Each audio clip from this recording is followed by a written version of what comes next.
Is it an obligation or a mitzvah to study the Hebrew language?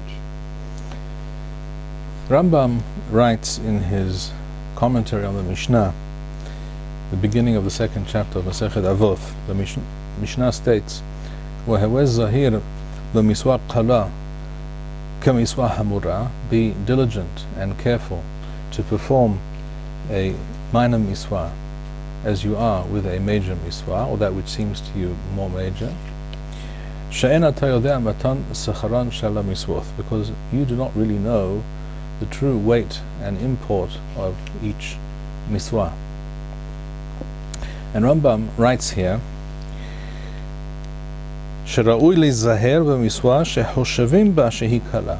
It is important to be careful and diligent with regards to miswath that many people mistakenly believe to be very minor or unimportant. And he gives two examples. One, he says, is Simhat HaRegel, which is the miswah to be joyful and to celebrate properly the Yamim Tovim, Pesach, Shavuot, and Sukkot. And he adds another example, Ulumidat Lashon HaKodesh, and the study of the Hebrew language, the Holy Tongue. So writes the Rambam. The source for Rambam's words are the Sifrei on Sefer Devarim. We say every day in Kriyat Shema, in the second parasha, וَلِمَذْتَمْ أُثَمْ أَثْ بَنَيْخَمْ لَذَبֵرْ بَمْ وَشِفْتِخَ بَبَيْتَخَ وَبْلَخْتِخَ بَدَرَخُ وَبْشَوْخْتِخَ وَبْقُمَخَ. You shall be diligent to teach your children to study Torah, لَذَبَرْ بَمْ. And the Torah uses the term لَذَبَرْ بَمْ, to speak in them, to speak of them. And this usage caused Hazal to make the following statement of the Sifrei. This statement also, by the way, is quoted by Rashi on this pasuk. Hazal say, Mikan Amaru, from here the Hachamim taught and said as follows, Keshatinok mathil ledaber, when the child is of an age, when he begins to speak, Aviu medaber imo b'lashon HaKodesh. His father is instructed, he is to be told that he should speak to his son in Hebrew. This, of course, is being said, this should be understood and needs to be stressed perhaps. This is being said at a time when most Jews were not speaking Hebrew as the vernacular, as the daily spoken language of normal day-to-day intercourse and speech.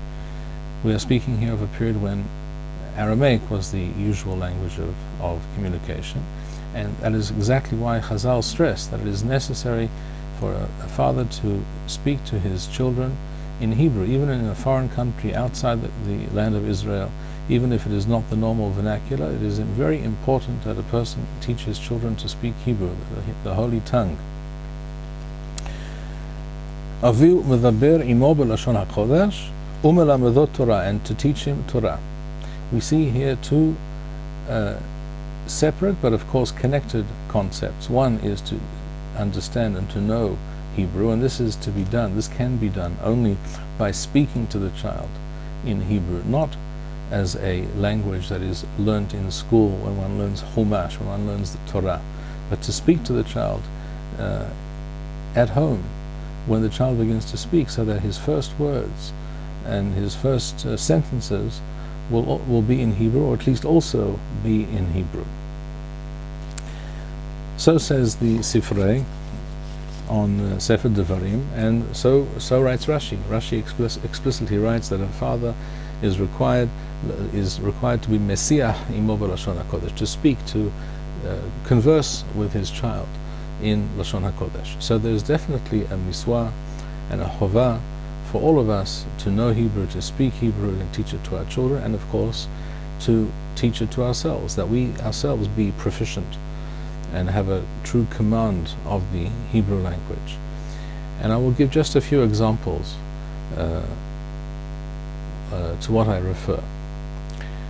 I'm not going to speak here about the very unfortunate practice which has become very common in Israel over the last many years, whereby many people use the word ki'ilu every fourth word, thus rendering what they're saying more or less unintelligible.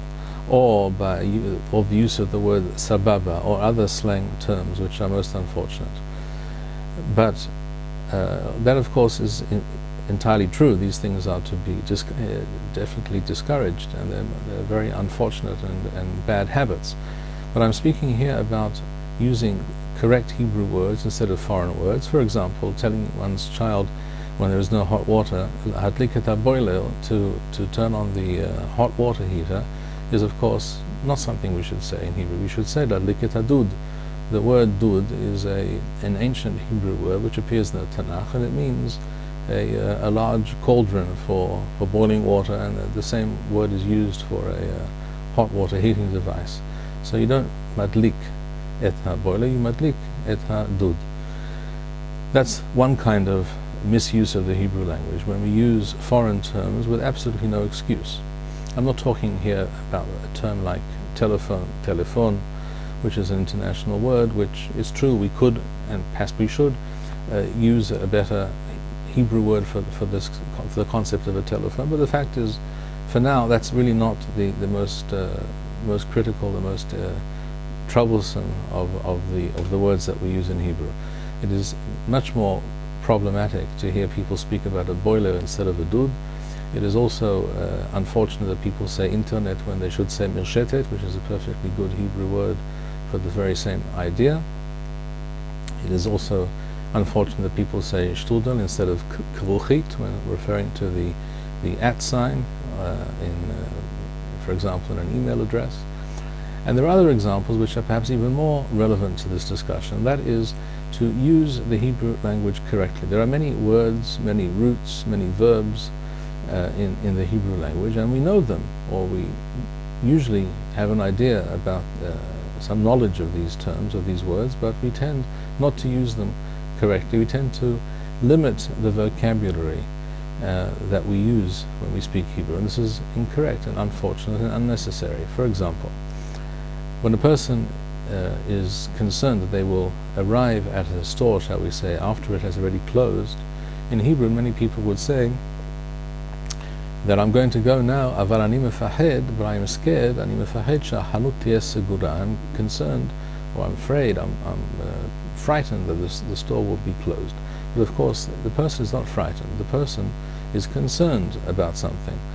The person is fretting, perhaps. In Hebrew, you don't say, therefore, ani mefahed. You say, ani choshesh shehanut tiyeh segura. Another example would be when a person is asked for his opinion on something. Most people would say, ani choshev kach v'kach, I think such and such. But that's not really the correct term. The correct term is ani savul she, it is my view, it is my opinion, having thought about it. The act of thinking is lachshov, to think, to compute, to consider a matter perhaps.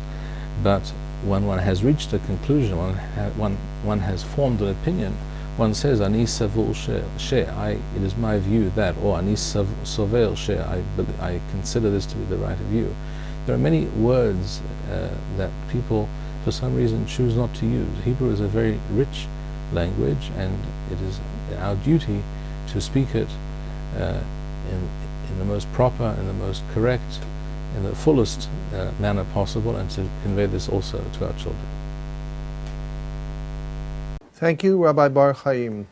We would like to encourage our viewers to share these videos with friends and send in your responses. We would also like to suggest the following opportunity to our viewers. If you identify with Rabbi Bar-Hayim's message and would like to sponsor or dedicate a video interview with the Rabbi in honor or memory of a loved one, if you would like to obtain Birkon Nusach Eretz Yisrael or invite the Rabbi for a speaking engagement, please email us at office@machonshilo.org.